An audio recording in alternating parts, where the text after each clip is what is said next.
I think it's quite astonishing that these layers of complexity that have been added with newer technologies and newer platforms, they're most easily reached by web applications. Mm-hmm. And when you look at the foundation of these features and where they come into play, the line between what's possible with a native app and what's possible with a web app is starting to blur. I think it's actually one of the biggest challenges that a user experience designer needs to handle in an app. You know, it seems like we're getting the expertise there to make good designs for multi-screen. Now we've got a number of challenges coming down. Like, for example, Tim mentioned input modalities like gesture, like voice. These are still pretty unexplored, uncharted territories, but it's now, you know, support is growing in the browser for those input methods. And the challenge is going to be how do we design the apps to accept those inputs? How do we take advantage of, you know, what those input methods bring? Absolutely, especially with, you know, we get sort of watches on one end that seem like they're getting some traction, and then TVs on the other end, where voice would obviously be a good input method. I mean, it's going to change, right? The way you're going to tackle a smartwatch, I assume, from the market perspective, it's not going to be quite the same thing. I suspect with a lot of those wearable kind of technologies, you're talking about, you know, second screen, secondary sort of devices. Yep. You're going to serve things differently to them.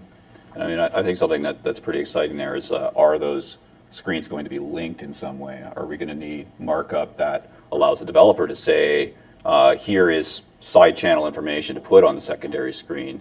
And that's a discussion that I think is being had, but not widely right now. Yeah, and I think looking towards the future, you may find that different devices perform for different reasons. Mm-hmm. So while you want an app to maybe cross, say, a smart refrigerator with a watch, mm-hmm. These two things will obviously have a very different user experience, but using a web system as a backend, it really helps to share the data, but present it in a more meaningful way for that device. Mm-hmm.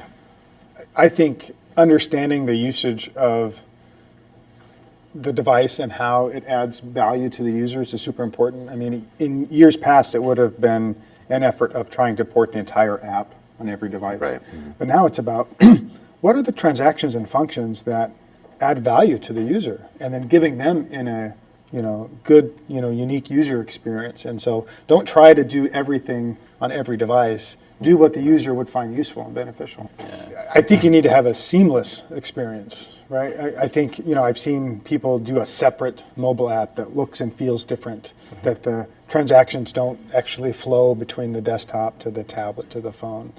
And so you have to approach your, usability studies in such a way that says, how do I understand the user when they're using it on this device versus a different device, and then scale up, scale down. That consistency and continuity is very important. It's people aren't interacting with a company through one device or one browser. It's a constellation of experiences.